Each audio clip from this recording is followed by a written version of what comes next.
This is AW360 Live at Advertising Week in New York. I'm BJ Smith. I have Brett House from Nielsen Marketing Cloud. Welcome. Thank you. So we were discussing a little bit beforehand. You are trying to bring some of what we hear about in the B2C space into the B2B. That's hard to say after a long day. Tell us a little bit how you do that.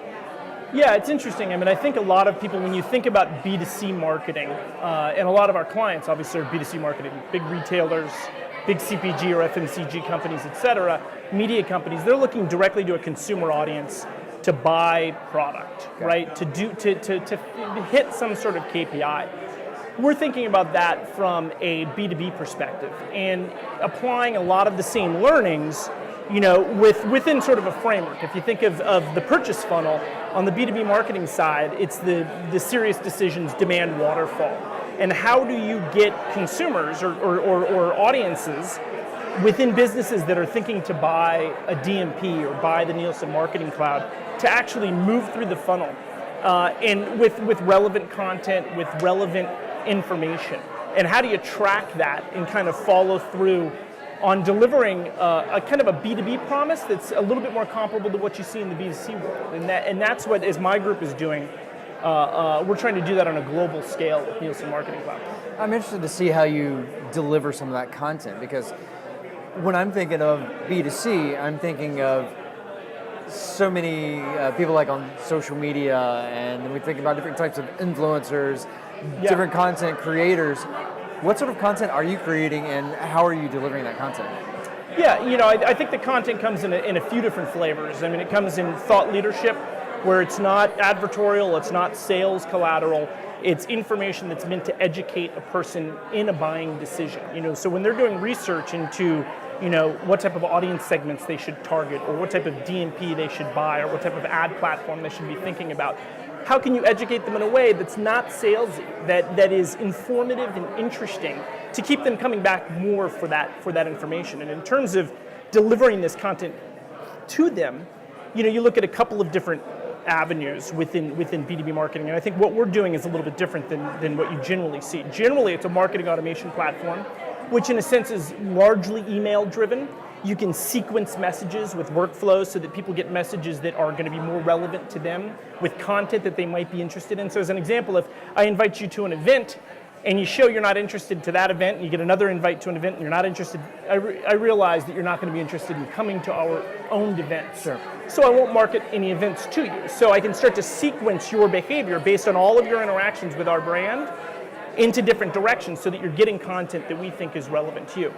What we're doing that's different beyond just that email marketing automation approach is actually applying a data management platform and programmatic buying to B2B marketing, so that when people are coming to our sites, coming to our landing pages, interacting with our content, we're not only giving them messages through email, but we're also sequencing these messages through display advertising, through video, through mobile, and managing all of that audience information, that segmentation, our data strategy through our own product, which is in a sense drinking our own Kool-Aid. So you're actually, I think a lot of times when the consumer side thinks of marketing, they think of what they notice. Yep. And when I say notice, it's usually what they're annoyed by. Yep. If you know what I mean. Yep. And it's interesting when you were saying that if you're sending out information for an event and they don't reply to the events, but maybe they're paying attention to something else, you stop. Yep. The education is another part that was really interesting to me. I think because of that thought process of, again, going back to the consumers, I think we need to spend more time educating the marketing professionals at events like Advertising Week, and I assume that's why you're here. Yeah. And I think what you're sort of hitting on is personalization, right? And it's a broadly used term, it's marketing jargon, but at the end of the day, it comes down to relevance. And am I serving you, as a B2C marketer, am I serving you something that if you bought a product today, let's say an hour ago, you shouldn't get an ad for that product an hour later, right? And that mistake is frequently being made because people aren't connecting the actual purchase information to you as an ID, as an Right. anonymous ID, as an individual that's done something online.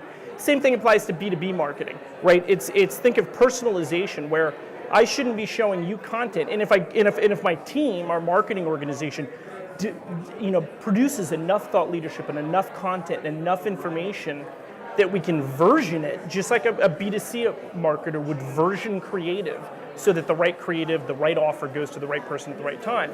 We're trying to do that from a B2B perspective. Okay. And we're starting small, but the idea is to scale that out as you build your audience. And one of the advantages of the Nielsen Marketing Cloud is that we have one of the largest stores of B2B data, audience data, anonymous obviously, in the world.